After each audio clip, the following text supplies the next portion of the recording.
Hola, qué gusto estar nuevamente con ustedes. Ya nos encontramos sobre la semana número 5 y vamos a continuar con el curso Competitividad 4. Para el tema de esta semana, continuamos con lo que es la redacción de los contratos. Siempre nos encontramos dentro del ordenamiento civil de Guatemala. Para este efecto, en esta semana, tenemos el siguiente objetivo de clase, el cual es conocer y entender la redacción de los contratos en Guatemala. Continuamos siempre con el mismo tema, pero ahora vamos a irnos un poquito más allá de esa interpretación en la clasificación de los contratos. Es decir, existen una gran cantidad de contratos. Hemos de recordar, como lo vimos hace un par de clases, ¿a qué nos referimos con un contrato? Debemos de partir que es un acuerdo de voluntades. Esa es una de las primeras características, ya que un contrato debe ser de forma voluntaria, donde dos o más personas acceden, y perdón por insistir, voluntariamente a poder realizar alguna de tres actividades. ¿Cuáles son esas tres actividades? Crear, modificar o extinguir una obligación. Vale la pena también que citemos qué entendemos por una obligación. Una obligación es el deber jurídico que existe entre una persona denominada deudor y otra persona denominada acreedor, en donde este último puede exigir del primero una denominada prestación, que consiste en hacer, no hacer o dar una cosa. Básicamente esa es la definición que tenemos de lo que es una obligación, que va inmerso dentro de lo que es la definición de lo que es un contrato. Vamos a entrar a analizar algunos tipos de contrato y su interpretación específica. Muy bien, con respecto a la clasificación de los contratos, tenemos una primera clasificación, que son conocidos como contratos preparatorios. Dentro de los contratos preparatorios tenemos los que más se caracterizan, que es lo que se conoce como contratos de promesa y contratos de opción. Cuando nos estamos refiriendo a que los contratos son preparatorios, esto significa que estos, tal y como lo dice su nombre, sirven para preparar un contrato a futuro. Es decir, en este nos estamos refiriendo que es un contrato accesorio a ese contrato principal. ¿Cómo podemos ejemplificar eso? En donde se le está dando a una persona la promesa de que se le va a comprar su propiedad. Bueno, pero entonces, ¿por qué no hacen de una vez un contrato de compraventa? ¿Qué es lo que pasa? Que no se cuenta con el dinero suficiente y se está dando una especie de primer pago y se dice que dentro de una cantidad de tiempo, que el código estipula cuál es el máximo de ese tiempo para poder realizar y finiquitar ese contrato. Entonces, por eso es un contrato preparatorio. Se está preparando para realizar el principal. Es un contrato accesorio a ese contrato principal, que sería el de compraventa, solo como por ejemplificar. De esta forma, debemos de sacar o interpretar qué entendemos por un contrato de promesa. Es aquel contrato preparatorio, como ya lo indicamos dentro de su clasificación inicial, que es de carácter bilateral. También ya indicamos, es cuando ambas partes reciben provechos recíprocos, en el que dos sujetos o más se comprometen a celebrar otro contrato. Esto es lo importante, a futuro. Se están prometiendo celebrar ese contrato a futuro. De esta forma también tenemos que analizar a qué nos referimos con el contrato de opción, que es la segunda de las clasificaciones dentro de los contratos preparatorios. Pues inicialmente, al igual que el contrato de promesa, es un contrato preparatorio. Ahora bien, ¿en qué consiste? Consiste en que se estipula que una persona a favor de otra le otorgue la opción de adquirir una cosa o un derecho, de acuerdo a las condiciones que se han estipulado en el tiempo esperado. ¿Cómo podemos dar? Si le está dando una opción, vale la pena citar que el ordenamiento civil estipula a qué se refiere con una opción. Una opción a escoger entre una u otra cosa. Si nos estamos refiriendo a la compra de una cosecha, puede ser que compre una cosecha de maíz, puede ser que compre una cosecha de frijol. Si nos estamos refiriendo a bienes inmuebles, podemos decir, la persona tiene la opción de comprar un vehículo o un camión o una cantidad de motocicletas. Son opciones, pero esto se va a celebrar a futuro. Y este contrato, como hay una obligatoriedad, y si no se cumple eso, lógicamente tiene que haber una penalización, que normalmente es en relación a la pérdida de cuando se ha dado ese primer pago o alguna sanción sobre esta, que no está obligado a devolverla todo.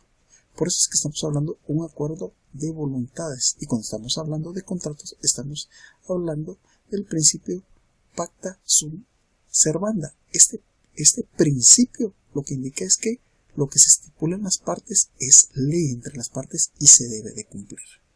Es de suma importancia entender dentro de los contratos preparatorios, como su nombre lo dice, que son aquellos que se preparan para un contrato principal que se va a celebrar en el futuro, y estos, los principales que tenemos, son los que les aparecen en pantalla: el contrato de promesa y de opción. Vamos a continuar. Tenemos otro tipo de contratos que los entendemos como lo que son contratos de gestión. La palabra gestión, ¿a qué nos refiere? Nos refiere a la realización de un trámite en particular. Básicamente tenemos lo que es el contrato de mandato y el contrato de sociedad. Vamos a enfatizar un poco más en lo que es el contrato de mandato. Es un contrato de gestión al igual que el contrato de sociedad. Sin embargo, ¿cuál es la característica de este?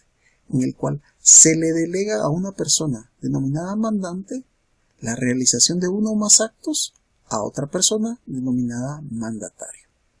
Es aquel contrato por medio del cual una persona le encarga a otra la realización de uno o más actos o negocios en nombre de él.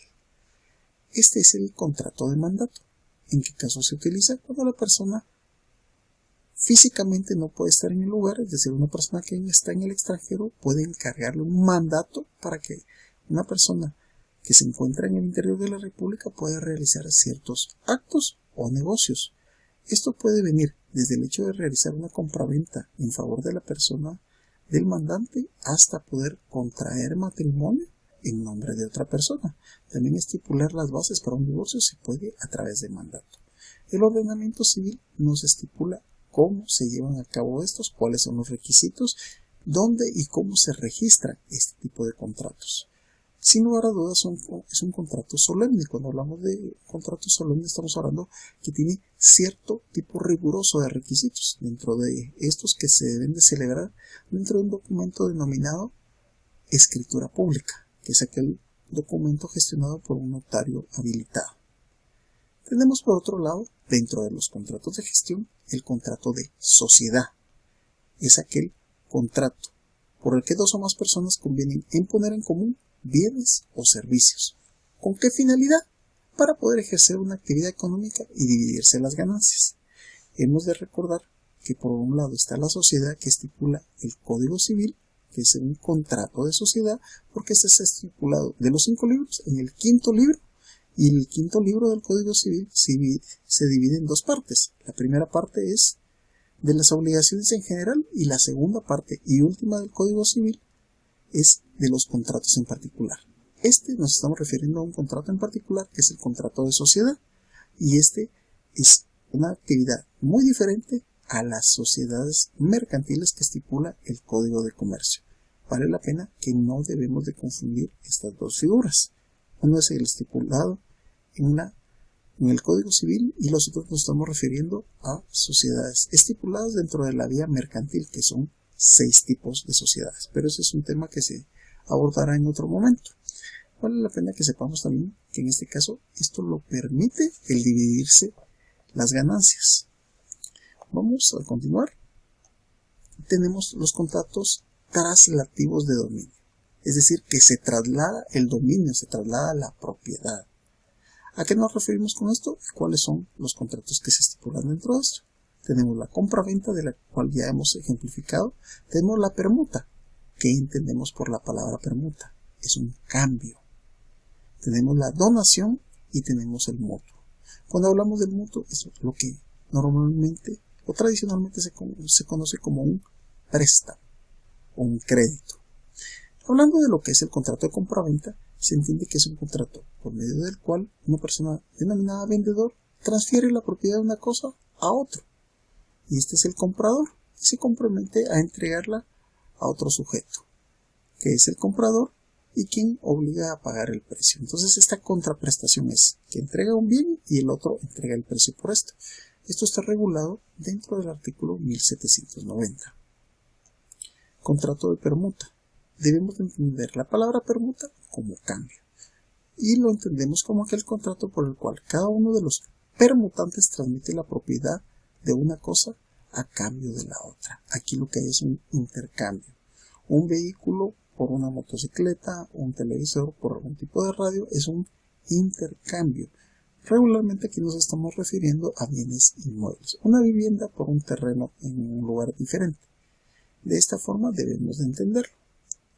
Continuamos con el contrato de donación entre vivos. Este contrato, en algunos casos, la gente trata de suplirlo por lo que es un testamento que son disposiciones de los bienes de una persona que ha fallecido para, lógicamente, después de la muerte. Pero aquí especifica, es una donación entre personas que se encuentran vivas. Y es aquel contrato en el cual una persona que se denomina donante transfiere la propiedad de una cosa, ojo, a título gratuito, a otra persona que se denomina donatario. Son las dos figuras o sujetos personales, como se conoce, y esto lo regula nuestro Código Civil en el artículo 1855.